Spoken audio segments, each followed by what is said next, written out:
Bạn có bao giờ tự hỏi về một quốc gia mà dường như bị bao phủ bởi một lớp màn bí mật dày đặc, nơi mà cuộc sống hàng ngày của người dân được kiểm soát một cách chặt chẽ và đầy những quy định độc đáo không?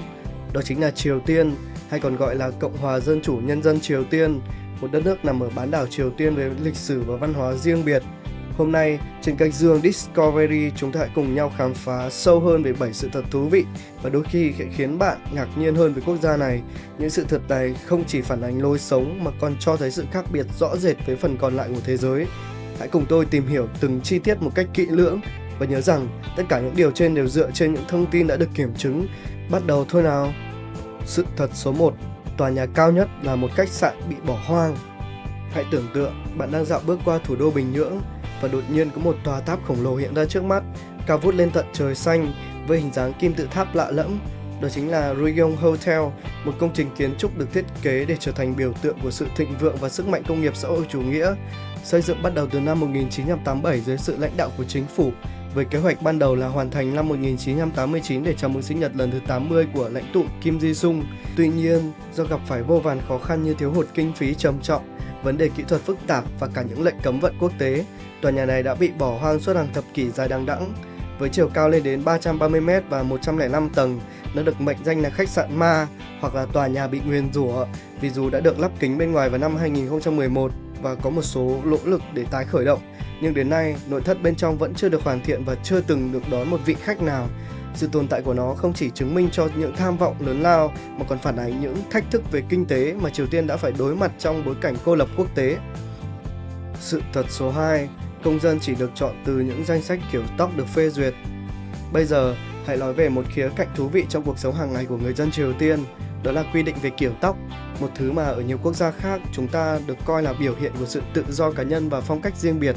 Ở đây, việc cắt tóc không phải là một lựa chọn tùy ý mà phải tuân thủ nghiêm ngặt theo danh sách đã được chính phủ phê duyệt.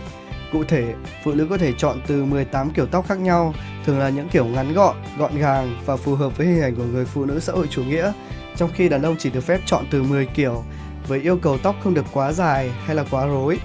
Những kiểu tóc này được thiết kế để thúc đẩy sự đồng đều và kỷ luật trong xã hội, nhằm tránh các xu hướng phương Tây như tóc nhuộm màu sắc rực rỡ, tóc dài hay các kiểu tóc undercut cá tính.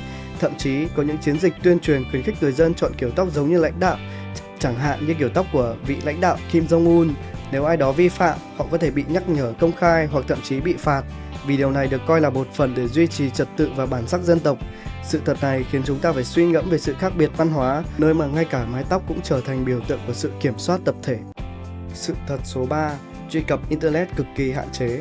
Trong thời đại mà hầu hết chúng ta đều kết nối với thế giới qua Internet một cách dễ dàng, từ việc lướt web, xem phim đến việc giao lưu trên mạng xã hội, thì ở Triều Tiên, câu chuyện này lại ngược hoàn toàn và đầy những rào cản.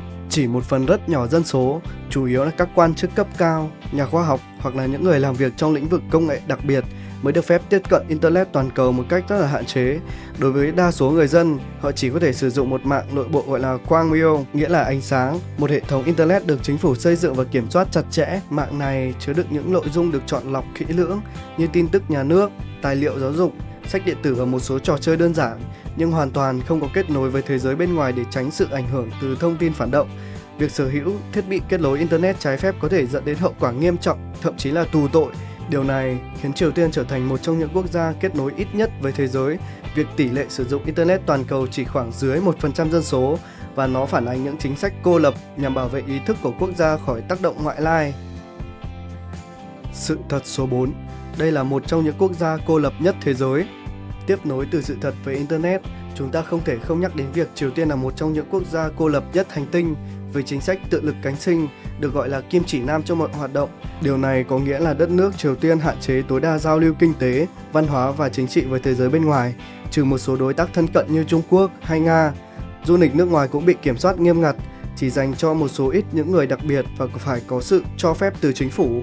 Trong khi du khách nước ngoài đến Triều Tiên cũng phải tuân thủ lịch trình và được sắp xếp sẵn, không được tự do khám phá.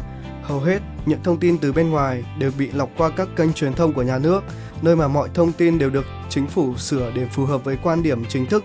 Kết quả là người dân Triều Tiên thường có cái nhìn hạn chế với thế giới bên ngoài, và điều này giúp chính quyền duy trì sự kiểm soát tuyệt đối với xã hội. Tuy nhiên, trong những năm gần đây, có một số dấu hiệu mở cửa nhỏ lẻ như các khu kinh tế đặc biệt, nhưng tổng thể sự cô lập vẫn là đặc trưng nổi bật của quốc gia này.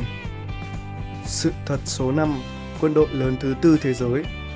Hãy chuyển sang một khía cạnh mạnh mẽ và ấn tượng, quân đội của Triều Tiên với hơn 1,28 triệu binh sĩ tại ngũ cùng hàng triệu quân dân dự bị. Lực lượng vũ trang của quốc gia này đứng thứ tư toàn cầu về quy mô, chỉ sau Trung Quốc, Ấn Độ và Mỹ. Điều đáng chú ý là Triều Tiên dành một phần lớn ngân sách của quốc gia, ước tính khoảng 25% GDP cho việc phát triển quân sự, bao gồm cả chương trình vũ khí hạt nhân và tên lửa đạn đạo. Các cuộc diễu binh hoành tráng thường xuyên được tổ chức tại quảng trường Kim Ji-sung ở Bình Nhưỡng, nơi hàng nghìn binh sĩ diễu hành đồng bộ với vũ khí hiện đại, máy bay chiến đấu và tên lửa khổng lồ nhằm thể hiện sức mạnh và sự sẵn sàng bảo vệ đất nước.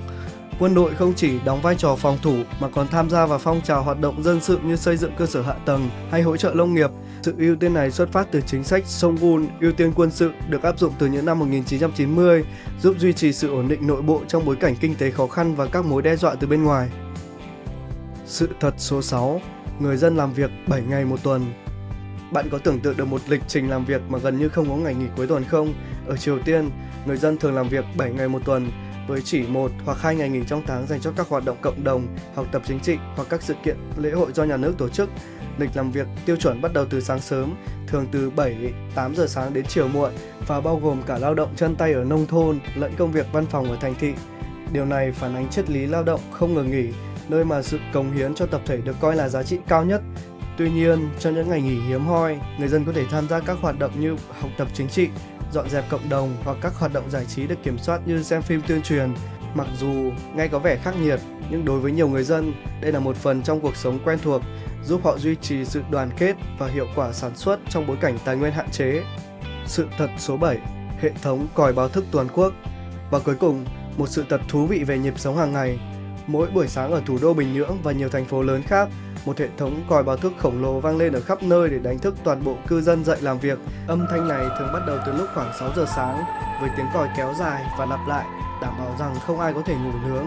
Đây không chỉ là một cách đánh thức đơn giản, mà còn là một biểu tượng của sự đồng bộ, kỷ luật tập thể, giúp mọi người bắt đầu một ngày mới một cách thống nhất.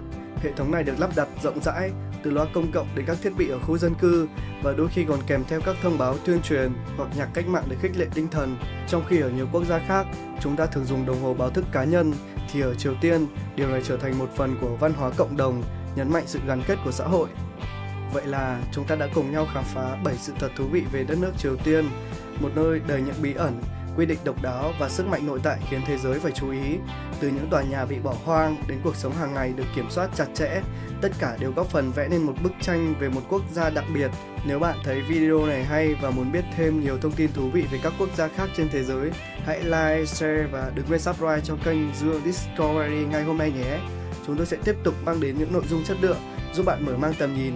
Cảm ơn các bạn đã theo dõi và hẹn gặp lại ở những video tiếp theo. Chúc bạn một ngày tuyệt vời.